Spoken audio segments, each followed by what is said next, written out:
বিশ্বাস একটি ছোট শব্দ, কিন্তু এর গভীরতা সীমাহীন। এই শব্দটির ওপর ভর করে আমরা গড়ে তুলি আমাদের সম্পর্ক, ভালোবাসা, বন্ধুত্ব এবং আশা। কিন্তু যখন সেই বিশ্বাস ভেঙে যায় তখন কেমন লাগে, মনে হয় যেন পৃথিবীটাই যেন ছিন্ন ভিন্ন হয়ে গেছে। তোমার প্রতি কোনো অভিযোগ নেই, তুমি আমাকে ঠকাওনি, আমাকে ঠকিয়েছে আমার বিশ্বাস। এই বিশ্বাসের ভারে আমি নিজেই যেন আজ দম বন্ধ হয়ে পড়েছি। আমি জানি তুমি যা করেছো সেটা হয়তো তোমার পরিস্থিতির ফলাফল। হয়তো তুমি ইচ্ছে করে আমাকে কষ্ট দিতে চাওনি, কিন্তু তবুও কেন যেন মনে হয় এই দুঃখের কারণ তুমি।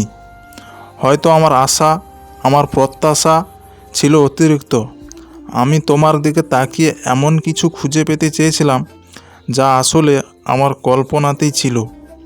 বিশ্বাসের ওপর ভর করে আমি তোমার প্রতি এরকম নির্ভরশীল হয়ে উঠেছিলাম। এই নির্ভরশীলতাই হয়তো আমার সবচেয়ে বড় ভুল। তোমার সঙ্গে পরিচয়ের মুহূর্তটা আমার জন্য ছিল একদম আলাদা। তখন যেন মনে হয়েছিল তোমার কথাগুলো আমার জীবনে আলো, তোমার হাসি, সব কিছুই ছিল এতটাই বিশ্বাসযোগ্য যে আমি ভেবে নিয়েছিলাম তুমি কখনোই আমাকে আঘাত করবে না। তোমার প্রতি এই বিশ্বাস ধীরে ধীরে গভীর থেকে গভীরতর হলো। আমার হৃদয় তোমার জন্য উন্মুক্ত হয়ে গেল। আমি তোমাকে তোমার জীবনের প্রতিটি গোপন কথা শেয়ার করলাম। তোমার প্রতি সেই বিশ্বাসই আমাকে সাহস জোগালো। কিন্তু সময়ের সঙ্গে সঙ্গে সেই বিশ্বাসের জগতে ফাটল ধরল। আমি দেখলাম তুমি বদলে যাচ্ছ। হয়তো তুমি আগেও এমনই ছিলে, কিন্তু আমার চোখে পড়েনি। এই ফাটলগুলি ছোট ছোট সন্দেহের মতো ছিল। আমি সেগুলো এড়িয়ে চলতে চেষ্টা করতাম। আমি বারবার নিজেকে বোঝাতাম, না, এটা হয়তো আমার ভুল, তুমি তো এমন নও, তুমি তো আমার বিশ্বাসের যোগ্য। একদিন যখন সত্যিটা সামনে এলো তখন যেন পুরো পৃথিবী আমার থেকে মুখ ফিরিয়ে নিল। আমি তোমার মুখে সত্যটা শুনলাম না, আমি তোমার আচরণে সেটা অনুভব করলাম। তখন আমার মনে হচ্ছিল, কেন আমি এই সত্যটা মেনে নিতে পারছি না? কেন আমি তোমার মিথ্যার আড়াল দেখতে পাচ্ছি না? তুমি হয়তো বুঝতে পারো না বিশ্বাসঘাতকতা কিভাবে একজন মানুষকে ধ্বংস করে দিতে পারে। এটা শুধু একটা সম্পর্কের শেষ নয়, এটা একজন মানুষের আত্মবিশ্বাসের ওপর আঘাত। যখন কেউ তোমাকে ঠকায় তখন তুমি শুধু তাদের ওপর আস্থা হারাও না, তুমি নিজের উপর বিশ্বাস হারাতে শুরু করো। আমার ক্ষেত্রে ঠিক সেটাই হয়েছে। তুমি যা করেছো সেটার জন্য আমি তোমাকে দোষারোপ করি না, বরং আমি নিজেকে দোষারোপ করি। কেন আমি এতটা বিশ্বাস করেছিলাম? কেন আমি তোমাকে আমার পুরোটা উজাড় করে দিয়েছিলাম? তুমি আমার হৃদয় ভেঙে দিয়েছো, কিন্তু তার চেয়েও বড় কথা হলো তুমি আমাকে নিজের বিশ্বাসের বিরুদ্ধে দাঁড় করিয়েছো। আজ আমি যখন নিজেকে আয়নায় দেখি তখন আর নিজেকে চিনতে পারি না।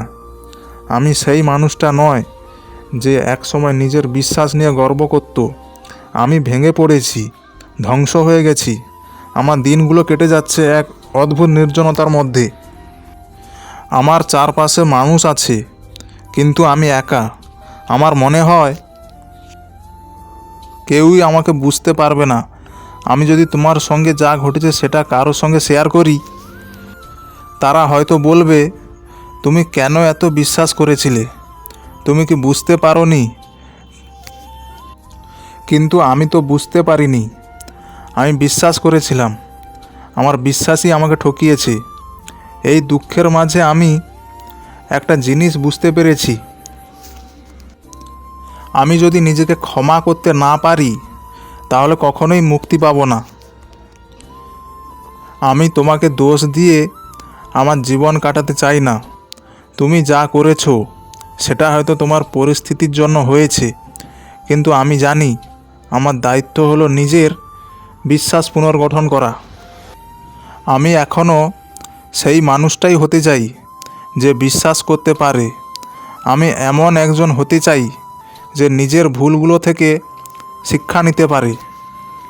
হয়তো আমাকে আরও সতর্ক হতে হবে, হয়তো আমাকে আরও সময় নিতে হবে, কিন্তু আমি আবারও বিশ্বাস করতে শিখব। তুমি আমাকে ঠকাওনি, আমাকে ঠকিয়েছে আমার বিশ্বাস।